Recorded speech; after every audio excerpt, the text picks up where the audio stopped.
রমজানে সুস্থ থাকার টিপস। পবিত্র রমজান মাসে সুস্থ থাকতে খাবার গ্রহণে যথেষ্ট সচেতন থাকতে হবে আপনাকে। এ সময় চিনিযুক্ত খাবার বাদ দিলে ভালো হয়।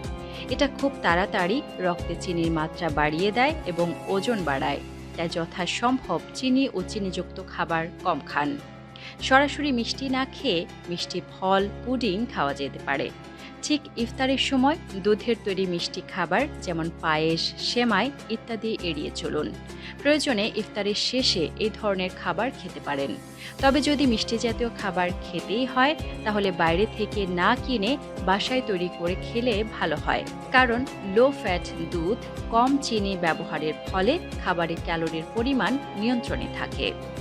এই রমজান আপনার জন্য হোক আনন্দময়, সকলের শরীর এবং মন থাকুক সুস্থ ও সুন্দর।